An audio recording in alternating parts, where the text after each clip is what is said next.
Sapoops, Parti and Singapore are in a war. And in the past week, Min Shan and the PAP have been going on the war path to talk about the evils of identity politics, why mixing race and religion with politics is a no, and along the way they are calling out our beloved Parti Islam, Se-Malaysia, which hates parties, has nothing to do with Islam in general, and is not for all Malaysians. But anyway, it has come to my attention that some of you are not taking this very seriously, so today I want to emphasize, no Singapore, Parti is not your friend.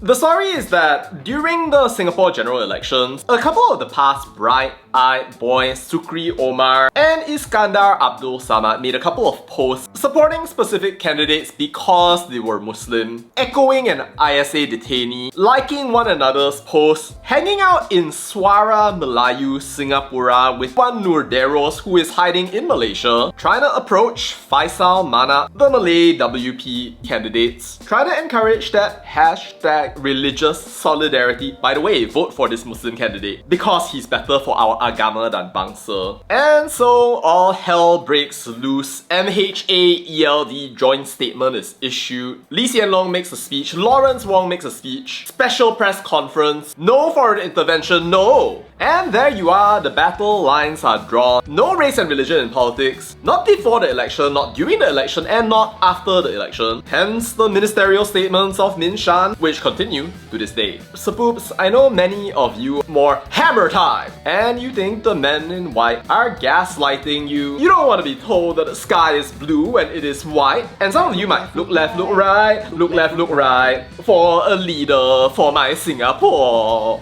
But in my opinion, you need to stop because the threat is real. Look, I know the KJ, Pritam Singh, and the politics should stop at the water's edge thing was a little bit strange, I'm not gonna lie, I completely agree on that front, but this is a real problem for your society. Now I know some of y'all are going all like, la fear-based politics. Okay, fine. It's for you to decide. But Sapoops, I'm gonna borrow a phrase from y'all here and say y'all need to wake up your idea because this is a very real threat. You can try to trivialize what Parti is doing and you can say, this is just a PAP strategy. But no, it's not. You know, when Min Shan talks about how Parti is now contradicting itself, saying that what Iskandar, Abdul and Sukri, Omar said is just standard cross-border comment. After distancing the party from it before, now saying PAP should not make it into a bogeyman. That's the same kind of double-headed snake behavior that it does in Malaysia.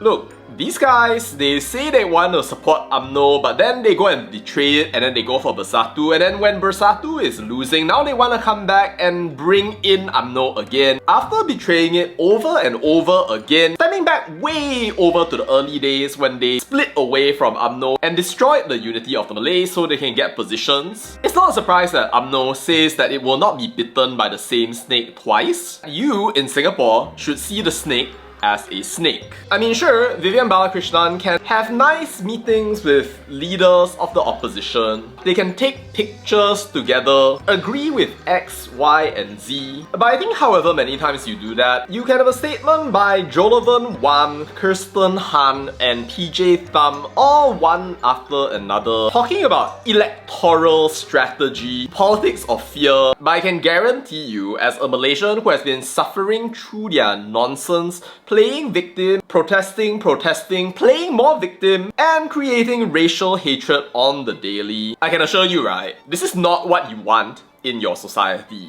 I mean, if somehow you guys think that these guys actually have good intentions for you, they are just brothers and sisters, have you even seen how they've been talking about Lee Kuan Yew and Othman Wok, how they use them as case studies on the day-to-day, in the way that they've been talking about you online? If not, I think you need to stop underestimating that threat. Let's be real, these people are not innocent, they are malevolent. You can argue all you want about how Faisal Mana was absolutely right to point out that religion cannot be separated from politics for people who are Muslim. And fine, maybe you can say, oh, it's a part of his personal identity, but oh, as long as he doesn't go out and start pushing Muslims to vote for Muslims and then Chinese people for Chinese people, that's totally fine. But no, it's not. Because if you keep having this situation where people are constantly holding up their religion and not just like pushing it away in lieu of the things that actually unite us, like having a better standard of living that's not based on gaslighting or leaders going up to you and telling you jangan cinta dunia sangat, you cannot deny that that creates a threat.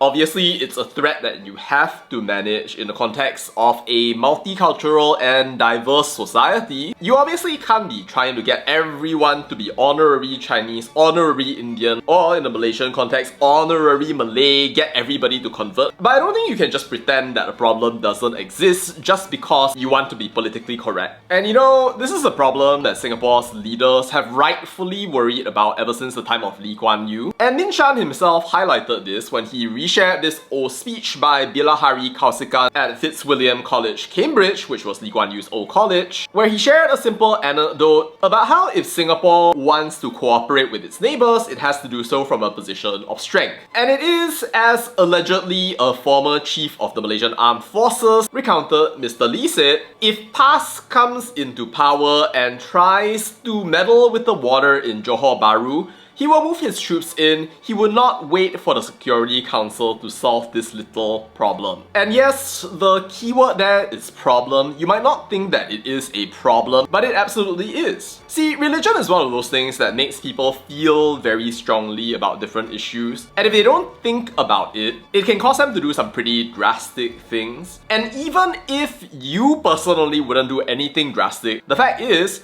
that there are always going to be some people out there, whether it's the Jama'ah Islamiyah dude, who by the way went to Singaporean schools and was by all intents and purposes a normal participant in Singaporean society, or it's that one hijab protesting dude who goes out declaring he is the inquiry, got detained under the ISA and now is making videos clout chasing while trying to bring down the PAP. And then of course there's the whole Nurderos thing whereby this dude goes out and then tries to influence the entirety of Singapore's politics to go in that direction where everyone needs to care about the religious needs of people, and you have a recipe for a disaster. There are going to be abnormal people like that, and I think you need to understand this as a problem because at the end of the day, you already know that there are these xiao langs out there who will so-called do it for God when actually they are doing it for themselves and behave in a crazy erratic way because they want to be heroes, probably just like this whole list of Messiah claimants out there acting like they are the second coming of Jesus, except for a different religion. And you know, like, this issue has been discussed long and extensively, even in books like The Singapore Dilemma by Lily Zubaida Rahim. In the book, she talks about the whole marginalization, allegedly, of the Singaporean Malay community. I think that you should go ahead and read the book yourself.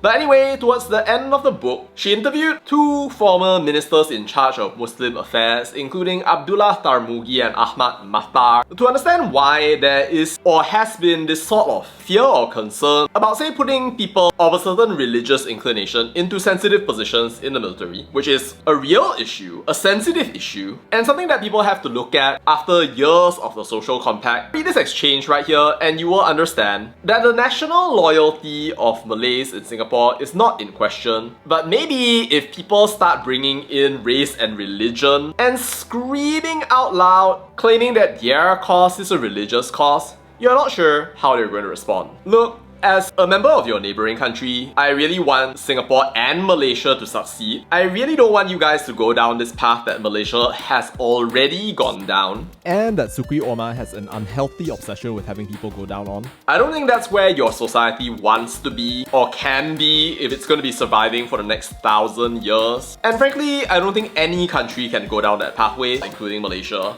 It is true that Malaysia and Singapore have a compact to be careful about what we say about one another and not to interfere in each other's domestic politics. But I will just say that Singapore, if you decide to respond to PAS in a defensive way and you do so because you want to neutralize the threat of disharmony, disorder, an entity out there playing victim, distancing itself one moment and then later on saying, oh no, that's fair cross-border commentary, just know that past does not represent all Malaysians, and that if you were to actually undertake an operation like that, a lot of people from Malaysia would completely support you along the way. What you guys have in Singapore, race, religion and politics, stay far, far apart, is absolutely what you should continue to go with, because the situation in Malaysia is not a good one, and if you need to take action to stop us from going down that path so that it's not going to affect you by contagion or infection or whatever it is that you call it, I, as a Malaysian citizen, completely welcome it. But yeah, what do you think, spoops? Let me know your thoughts down in the comments.